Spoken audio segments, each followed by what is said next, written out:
The Titanic. Titanic అనే షిప్లో 2200 మంది ట్రావెల్ చేస్తున్నారు. అది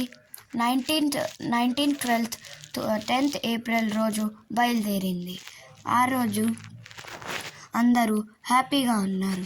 దానికి 2 స్టాప్స్ ఉన్నాయి, చెర్బార్గ్ ఇంకా క్వీన్ స్టాన్. అది సౌత్ హాంప్టన్ ఇంకా సౌత్ హాంప్టన్ నుంచి న్యూయార్క్ బయలుదేరుతుంది. సౌత్ హాంప్టన్ ఇంగ్లాండ్లో ఉన్నది, ఇంకా న్యూయార్క్ అమెరికాలో ఉన్నది. దాంట్లో ట్రావెల్ చేసే మధ్యలో వాళ్ళకి తెలీదు ఏం జరగబోతుందో. 14th ఏప్రిల్ ఆ రోజు రాత్రి ఐస్బర్గ్ ఢీ కొట్టింది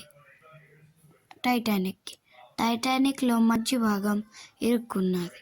కానీ చాలామందికి తెలియలేదు. దానికి కొంచెమే ఇరిగిందని దాని లోపల చిన్నగా నీళ్ళు రావడం స్టార్ట్ అయ్యాయి. అలా 5 కంటైనర్స్లో నీళ్ళు వచ్చేసాయి. అందరూ వెళ్తున్నారు, పారిపోవడానికి ట్రై చేస్తున్నారు. కానీ క్రూ మెంబర్స్ మాత్రం ఆ నీళ్ళని ఆపడానికి చూశారు. ఎడ్వర్డ్ స్మిత్కి ఈ మాట క్రూ మెంబర్స్ వెళ్ళి చెప్పారు. అప్పుడు అందరూ లైఫ్ బోట్ని ఎత్తడానికి వెళ్ళారు. అప్పుడే అందరు ప్యాసింజర్స్కి ఇది చెప్పేసి లైఫ్ బోట్స్ దగ్గర తీసుకెళ్లారు.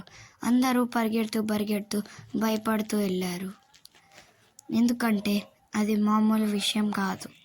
అందుకే అందరూ భయపడ్డారు. కానీ ఏం కాదని ఎడ్వర్డ్ స్మిత్ చెప్పారు. అందరూ వెళ్దామని వెళ్ళారు.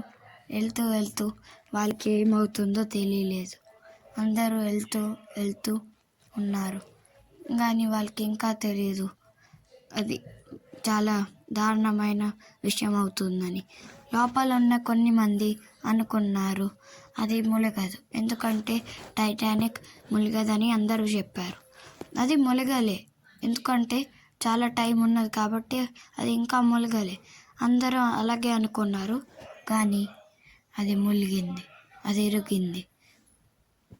అయినా కొన్ని మంది అనుకున్నారు అది ములగదు, కానీ అది మొత్తం మునిగిపోయింది. అందరూ భయపడ్డారు ఏం జరుగుతుందని. అందుకే అందరూ పారిపోయారు. సో ఈరోజు కోసం ఇంతే. 700 మంది బతికారు, ఇంకా 1500 మంది బతకలేదు. ఇంకా ఇంకో షిప్ వేరే వాళ్ళు వచ్చి తనని కాపాడడానికి వచ్చారు. ఇంకా అందరూ సేఫ్గానే ఉన్నారు.